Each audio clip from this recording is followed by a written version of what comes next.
¿Alguna vez te has preguntado cómo sería tu vida si no pudieras ver o si no pudieras escuchar? Si no pudieras movilizarte libremente por la calle porque no hay acceso para una silla de ruedas. Hola, mi nombre es María Inés Elgueta. Soy psicóloga especialista en discapacidad y me encantaría que me ayudaras a llevar luz a esas personas que también merecen brillar. Juntos aprenderemos y entenderemos un poco más sobre aquellos que solo piden que se les trate con normalidad. Únete a cambiar la mirada hacia la discapacidad, porque somos nosotros, la sociedad, los que generamos o eliminamos barreras. La diferencia la haces tú. ¿Me acompañas?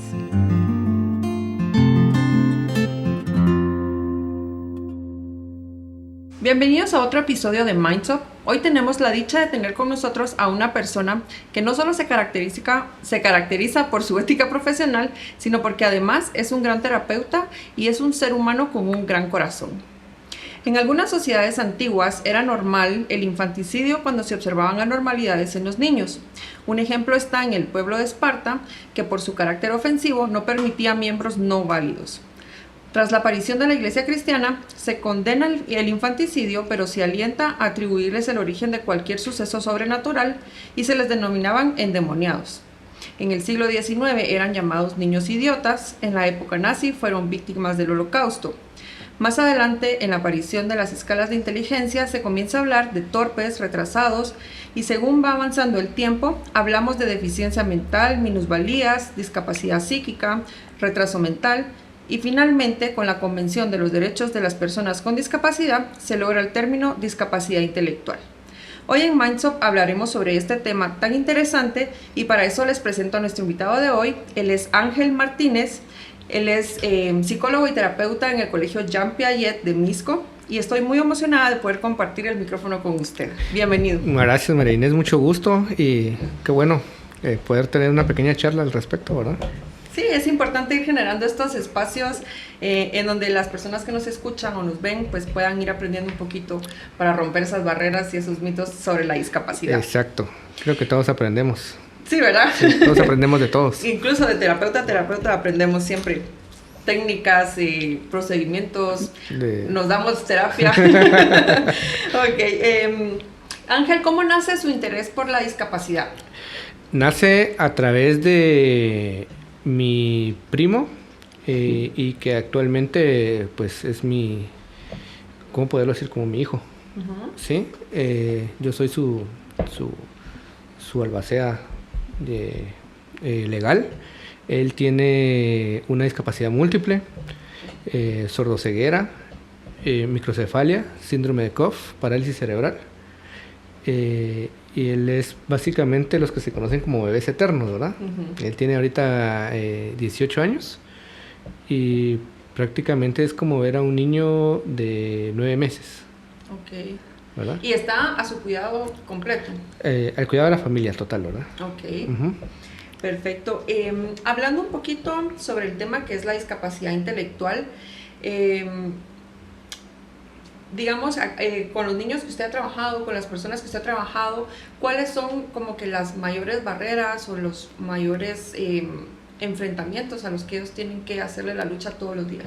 Yo creo que la mayor barrera que ellos tienen es la sociedad, ¿verdad? Incluso a veces nosotros hemos dejado de creer un poco en ellos, hemos dejado de pensar, o bueno, seguimos pensando que ellos no piensan. Sí, ¿verdad? Sí. Ese es el orden correcto. Seguimos pensando que a ellos les cuesta y por ende no los escuchamos. ¿Sí? Entonces es muy difícil porque aunque no lo creamos siempre tienen algo que decirnos y algo que enseñarnos. Sí, y es justamente lo que las personas que trabajamos con personas con discapacidad buscamos es el que se vea a la persona como ser humano antes que una condición o una enfermedad o, ¿verdad? O un diagnóstico. Digamos, hablando de si tenemos que definir qué es una discapacidad intelectual, ¿cómo podríamos definirla para las personas que nos están escuchando? La discapacidad intelectual es un poquito complicado, ¿sí? En tenemos discapacidades que son muy visibles y son intelectuales. Por ejemplo, el síndrome de Down, ¿verdad? Uh-huh. Es una discapacidad intelectual, pero es visible porque tiene ciertas características físicas. Pero hay otras que no son tan visibles o que pueden ir asociadas a otras discapacidades. Por ejemplo, en muy pocos casos el autismo se asocia a una discapacidad intelectual, uh-huh, pero es en una minoría, ¿verdad? O el TDAH, por ejemplo, se puede ir por ahí por una discapacidad intelectual, pero no es en su mayoría. Entonces, yo creo que lo principal para poder centrarnos qué es la discapacidad intelectual va a basar mucho sobre el diagnóstico que den los expertos en el tema, ¿verdad? Uh-huh. Ok, supongamos que no hay ningún otro diagnóstico al cual se pueda relacionar, sino es pues puramente un funcionamiento leve, digamos, del intelecto de la persona y de las conductas adaptativas, como, no sé, cosas tan básicas como el socializar, el poder entender las normas de la sociedad, uh-huh, hábitos de higiene, este tipo de situaciones, y también la parte del aprendizaje. Exactamente, ¿verdad? Es cuando va más asociado sobre todo al aprendizaje, ¿verdad? Y que puede, no, como usted dice, no asociarse a otra discapacidad, pero sí está presente y es parte de las discapacidades invisibles. Uh-huh. Digamos, los papás que tienen un bebé pequeño y, por ejemplo, tal vez pues tienen otro niño que sea punto de comparación y que ven que el desarrollo de su hijo va un poco más lento que, uh-huh, que el del primito o el hermanito. Esos son puntos de referencia que los papás tienen que tomar en cuenta para ir a hacer un diagnóstico. Claro. ¿Verdad? El hecho de que, por ejemplo, el niño tal vez no sostenga su cabeza, uh-huh, a cierta edad, que no gatee, exacto, ¿verdad? ¿Qué otros indicadores podemos? Más que puntos de referencia, creo que son puntos de alerta, ¿verdad? A los que son padres han de saber, pues, por ejemplo, a qué edad se sienta, cuando gatea, a qué edad empezó a caminar, a qué edad empezó a hablar. Hoy en día creo que podemos hacer ya un análisis completo de la persona que tiene discapacidad intelectual desde los 6 meses, cuando ya se empieza a ver el desarrollo del niño y tener referencias comparativas con otros, como usted dice, ¿verdad? Entonces, si desde esa temprana edad ya los padres tienen que tener cierto tipo de alerta de ver ciertas conductas e interacciones de sus hijos en comparación a los relacionados del mismo género y de la misma edad, uh-huh, ¿verdad? Y aquí es importante recalcar que no es por el hecho de comparar, porque también cada niño tiene su, sí, propio proceso, uh-huh, su ritmo de aprendizaje o de desarrollo, pero sí hay como cierto lapso de tiempo esperado para que el niño desarrolle ciertas habilidades. Entonces, cuando ya pasa de lo normal, digamos un niño de 2 años y medio, 3 años que no camina, que no balbucea, pues ya son alertas que debemos prestar atención. Por supuesto, y yo creo que también va a intervenir en ese punto el profesional de la salud que esté a cargo del niño, ¿verdad? Uh-huh. Ya sea el pediatra o el terapeuta o el psicólogo, etcétera, que esté especializado en el tema, ¿sí? Lamentablemente no todos los pediatras están como que especializados en el tema, entonces al encontrarse niños con ciertas características, ellos a veces lo obvían, ¿verdad? Por ejemplo, el niño no habla y tiene 2 años y medio, comúnmente, y perdón por la palabra, dicen es que es Aragán, ¿verdad? Entonces va a hablar después, pero para mí es una referencia y un punto de alerta. Claro. De que el niño por lo menos tiene que decir las palabras más primitivas que pueda, pero que sean funcionales. Uh-huh. Entonces yo creo que también depende mucho del profesional a cargo del niño y de la familia.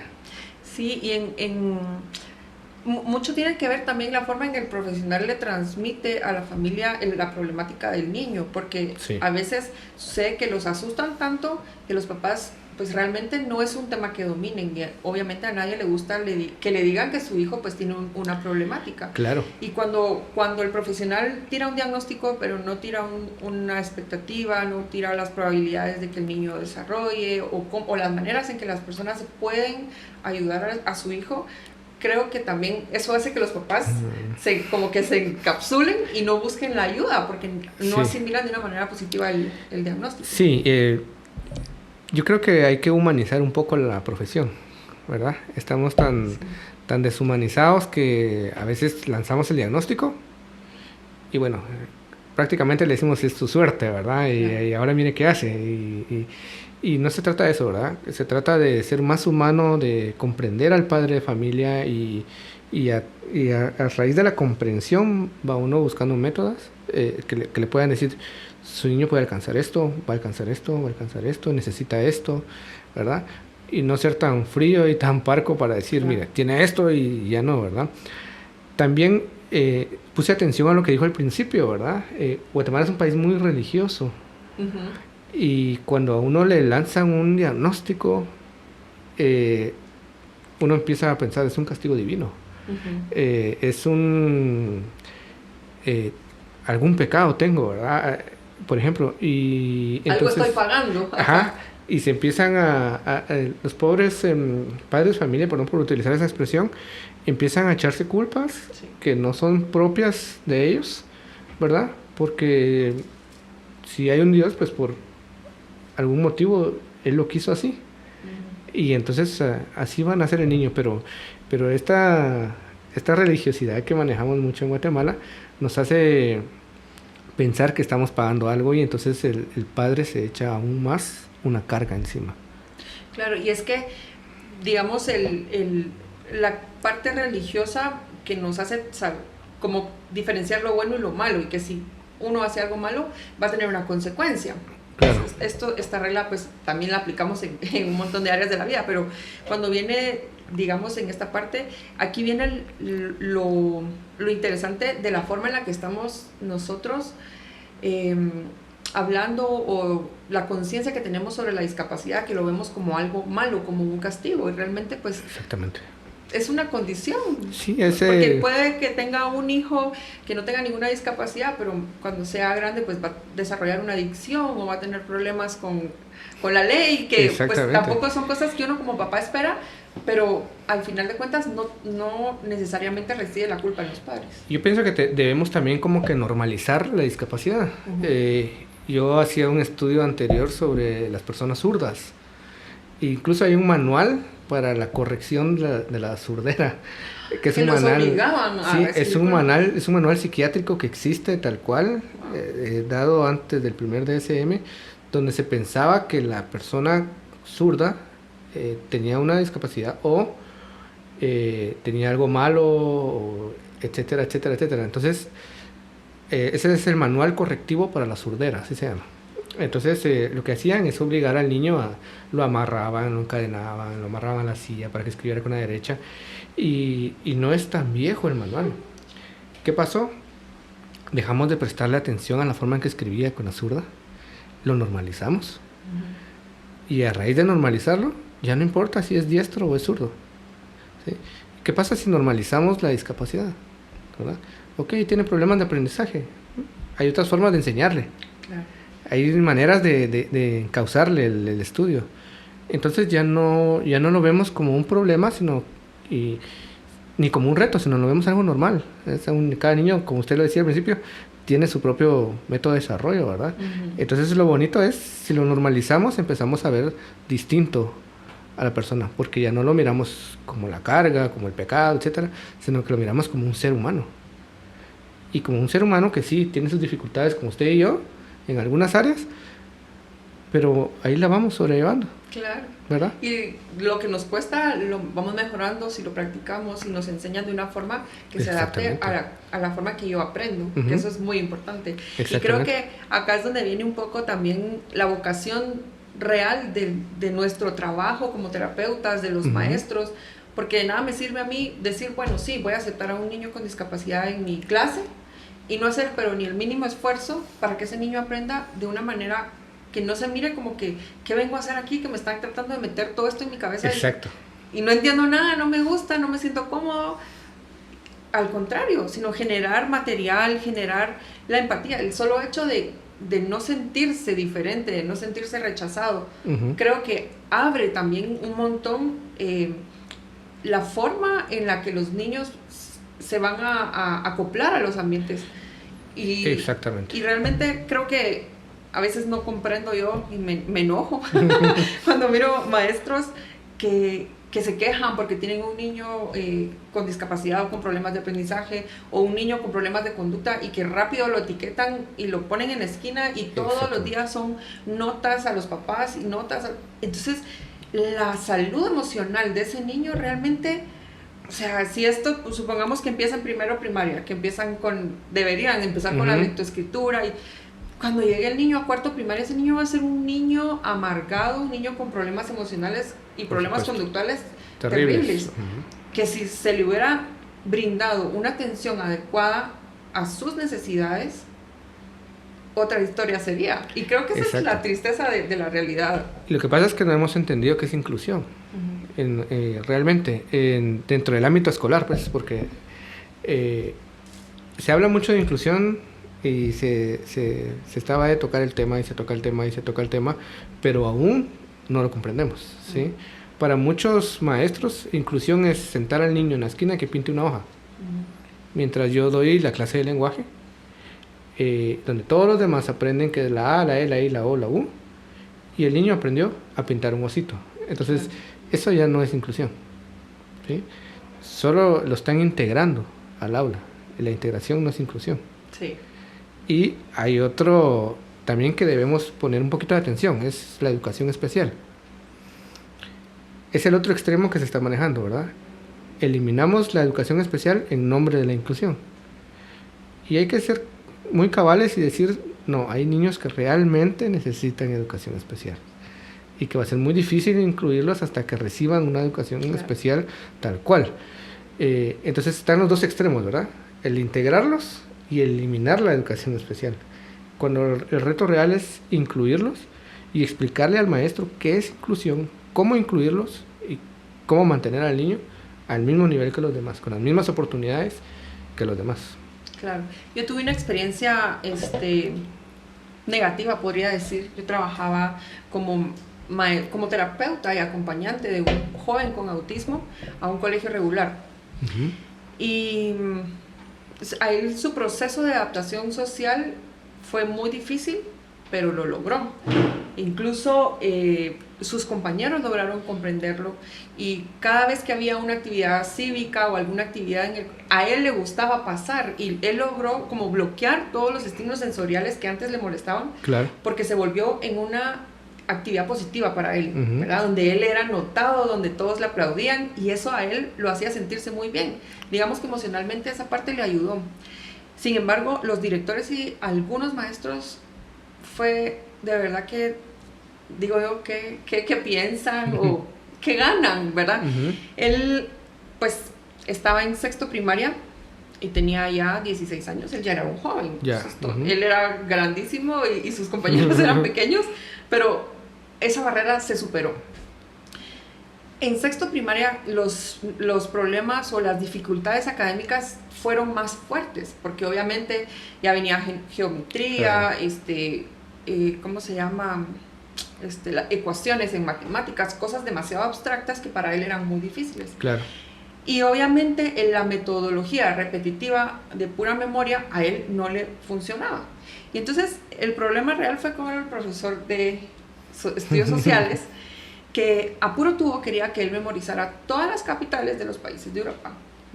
Y entonces le digo yo, bueno, le voy a hacer una pregunta y por favor no se ofenda. ¿Usted se sabe todas las capitales? Ahorita, hoy, ¿me las puede decir todas? Le he puesto que no. ¿Cuál es el objetivo de que el niño se memorice todas las capitales? ¿No cree usted que es más lógico y más útil que él, por ejemplo, sepa que la Torre Eiffel está en París, que el Big Ben está en Londres, que el Canal de la Mancha comunica, a que se sepan las capitales que realmente, si las necesita, las puede buscar en internet y las va a encontrar? Para no hacer larga la historia, al niño lo hicieron perder. Wow. Estudios sociales, dejarla de retrasada, y obviamente venía acá otra crisis más. Él ya sabía qué día era el último día de clases porque él ya quería salir de vacaciones y estaba esperando a su graduación de primaria. Cuando yo le digo, mira, fíjate que tenemos que ir un mes más al colegio y estudiar lo que más le había detestado todo el año. qué duro fue para él el entender por qué tengo que ir si ya todos mis compañeros no van a venir, por qué tengo que ir yo solo. Y fue realmente para él tan duro de comprender. Uh-huh. Y digo yo, ¿cuál es la necesidad? O sea, ¿qué gana el maestro con hacer este tipo de actitudes hacia los niños que solo los frustran, los lastiman y al final no generan ningún conocimiento? Lo que pasa es que también en la educación, bueno, nuestra educación se basa en el currículo nacional base. Uh-huh. Y el currículo nacional base se traza a través de objetivos y los objetivos generan competencias. Y le estamos enseñando a un niño a competir desde pequeñito. Y la competencia no siempre es buena, uh-huh. ¿sí? Porque la competencia va a tener un ganador. El que no logre superar la competencia pierde. Y entonces estamos generando más frustración por competencias que son totalmente inútiles, ¿verdad? Yeah. Entonces, yo pienso que el maestro primero debe leer bien el currículo nacional base y luego comprender el método de adecuación curricular que va a utilizar con cada niño. Porque a pesar de que tenemos un currículo nacional base cargadísimo y lleno de cosas inservibles, tenemos la oportunidad de adecuarlo de tal forma que la competencia se pueda alcanzar rápido, pero a veces el maestro no quiere hacerlo porque es un trabajo extra que no me están pagando, y como estamos acostumbrados a que me estén pagando por todo, uh-huh. entonces ya no lo quiere hacer. Pero si comprendemos que es por el beneficio del niño y que tal vez solo sea 1 entre 40, por ahí le puede calar mejor a los maestros uh-huh. esta forma de enseñanza, ¿sí? Y también, ¿verdad? Como profesionales de la educación que son, deberían también estudiar un poco el tema de adecuación curricular y de currículo, que lamentablemente no se estudia desde que estemos en magisterio, no se estudia el currículo, ¿verdad? Nos vamos a topar con un currículo ya cuando está ahí, y hacer las competencias y hacer todo esto es muy difícil. Sí. Entonces, yo creo que por ahí va la base, porque ellos tienen esta base y no quieren moverse de ahí porque es... y no han comprendido que hay adecuaciones y hay barreras que superar, sí, pero adecuadas al niño. Ay, perdón. Claro, no, y digamos, si es un trabajo extra, porque sí tengo que hacer otro material, sí tengo que usar mi imaginación, usar mi tiempo libre, pensar cómo puedo llegar a este niño. Uh-huh. Pero ese es mi trabajo, ese es mi deber como maestra, como terapeuta. O sea, no puedo pretender yo que llego, doy mi clase magistral, el que entendió bueno y el que no, pues, que lo siento, que pierda o que pase sin comprender. Y entonces, cuando vemos a jóvenes que se van graduando de los colegios, que llegan a la universidad y no pasan ni siquiera las pruebas básicas, o sea, realmente es alarmante. Claro. Y muchos chicos que no son diagnosticados, que tienen una discapacidad intelectual leve, digamos, uh-huh. que obviamente se ve reflejado en su aprendizaje, pero que por esta este mal sistema que tenemos educativo, pues van pasando los años sin generar conocimiento. Las expectativas de lo que puedan lograr cuando sean adultos se van limitando y no es justo. Exacto, y aparte que como sociedad pensamos y creemos que la educación es toda la base fundamental para poder trabajar, para poder subsistir, para poder vivir, etcétera. Y cuestiones tan simples como el arte, la música, que se les facilita bastante, los tenemos a un lado, ¿verdad? Porque uh-huh. no pudo cumplir ciertas condiciones educativas que le permitan superarse y ganar más. Pero si comprendemos que hay otras formas de trabajo, hay otras formas de que ellos comprenden, hay otras formas de que ellos aprenden y hay otras formas de trabajo, creo que por ahí variamos también. O sea, también es un problema como sociedad, ¿verdad? Sí. De valorizar mucho el estudio base. Y que realmente si pudiéramos, digamos, si lográramos como sociedad aceptar las diferencias y sacar provecho de las fortalezas de cada persona, o sea, realmente las oportunidades serían infinitas, porque tal vez es una persona con discapacidad intelectual, pues tal vez no me va a funcionar mucho si lo que yo necesito es que haga un razonamiento de un escrito, o uh-huh. obviamente esa no es su habilidad, pero tienen muchas habilidades manuales, tienen muchas habilidades para seguir trabajos en secuencia, que sean repetitivos y monótonos y que puedan ser muy exitosos. Y que hay trabajos en la vida real, en el mundo real, que son así. Entonces, ¿por qué no generar ese espacio para esas personas que no solo van a ser buenos en la productividad, sino que pues también necesitan generar un ingreso, sentirse útiles, ¿verdad? Yo me recuerdo, tuve la oportunidad de acompañar a un joven a su trabajo. Lo acompañé como por un año a su trabajo, y su trabajo era en una bodega. Realmente, pues, para nuestro país es un trabajo bajo, ¿verdad? Trabajar de bodeguero. Pero él simple y sencillamente se puso los audífonos y empezó a ordenar todo por orden alfabético. En menos de 3 horas había ordenado la bodega, que los 14 empleados que estaban ahí no habían podido ordenarlo nunca. Wow. Entonces era muy impresionante verlo. No necesitaba saber de ecuaciones, no necesitaba saber de las capitales, claro. Solo necesitaba saber cómo se miraba bien todo, cómo se miraba ordenado y cómo a él le gustaba. Y él hizo el trabajo tal cual. O sea, y ese es ahí donde están esas otras oportunidades, ¿verdad? Un exitoso bodeguero. Claro. Y que es un trabajo completamente digno. Claro. Y que lo va a hacer a él como ser humano sentirse útil, sentirse parte de, que estar encerrado en su casa sin hacer nada porque el mundo piensa que no puede hacer nada. Exactamente, como decía, ¿verdad? La sociedad los discapacita, ¿verdad? Uh-huh. Y si lo normalizamos, como le decía, si los vemos tal cual, normales, como alguien más, como las diferencias que tenemos nosotros, ¿verdad? Usted tiene su pelo canchito. yo lo tengo pelón, ¿verdad? Ahí hay diferencias ya, claro. Pero nosotros eso lo vemos normal, pero el que tiene este pensamiento más abajo que nosotros, ya lo vemos, incluso como dice nuestra Constitución, más subnormal. Claro. No, y incluso los insultos que a veces utiliza la sociedad, por ejemplo, cuando alguien hace algo mal, que decimos, me pareces retrasado. Sí. O sea, viene del término que se utilizaba antes para referirse a las personas con una discapacidad intelectual. Es un término abusivo. Exactamente. Y entonces, ¿qué es lo que estamos haciendo? Estamos ligando una discapacidad intelectual a una persona tonta, a una persona incapaz, como algo extremadamente malo, y realmente no es así. No es así. Incluso hay un término que todavía se oye bonito, que es oligofrénico. Uh-huh. Y es una forma de insulto, porque la oligofrenia está muy enraizada con la discapacidad intelectual, ¿verdad? Uh-huh. Y cuando se lo dicen a alguien así, como que qué bonito insulto, ¿verdad? Pero realmente no. O sea, estamos haciendo de menos a alguien que padece de una discapacidad intelectual por X motivo. Ahora, con respecto a los insultos, también vale recordar que todos podemos adquirir una discapacidad. Uh-huh. Muchas veces decimos esto en las discapacidades físicas, ¿verdad? Usted sale a la calle y se accidenta, pierde una pierna, ya tiene una discapacidad física, ¿verdad? O queda en silla de ruedas. Pero recordemos que también alguien que tiene un golpe fuerte en el cerebro puede adquirir una discapacidad intelectual. Y nadie está exento de eso. Nosotros no tenemos comprado nuestro futuro ni nuestra vida. Así es. Y al salir a la calle podemos adquirirla sin querer queriendo, ¿verdad?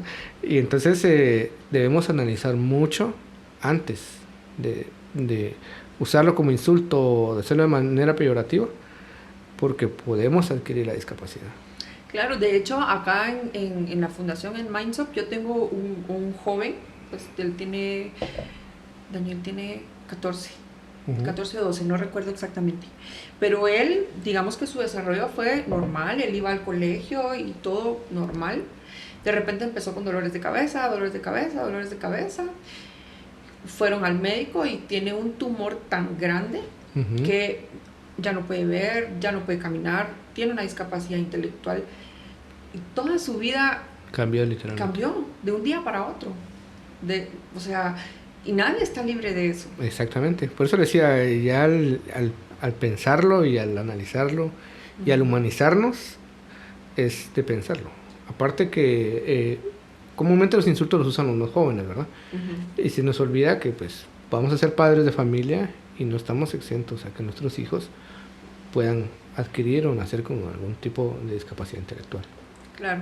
Y además, digo yo, pues, ¿quién nos creemos nosotros para pensar que nosotros somos superiores y que por eso tenemos el derecho de rechazar o discriminar a una persona que tiene una condición distinta a nosotros? O sea, creo que eso es más un acto de discapacidad que la discapacidad en sí. Exactamente, yo creo que todos tenemos alguna discapacidad, porque ahí no somos capaces de hacer ciertas cosas, ¿verdad? Yo no soy capaz de escalar un volcán. Ah, vamos, yo soy terapeuta, le enseño. Entonces, puede ser que entonces no soy capaz y ahí adquiero una discapacidad, por decirlo de cierta forma, Ajá. porque no soy capaz de hacer lo que para otros es muy fácil, ¿sí? Igual ellos, ¿verdad? No son capaces de llegar al 100% en el nivel escolar, académico, etcétera, pero son capaces de otras cosas de las que quizá yo no, Sí. ¿verdad? Y una de esas capacidades es el nivel de inocencia que puedan manejar para mantener la esencia real de un ser humano. Creo que esa es la mayor fortaleza que tienen sobre nosotros. La inocencia y la sinceridad, sí, ¿verdad? Algo que nos cuesta a nosotros y ellos pues prácticamente le dicen a uno las cosas tal cual. Sí, y cuando a un niño le diga algo, tómeselo en serio. Exactamente, eso es una cualidad que no todos tenemos. Así es.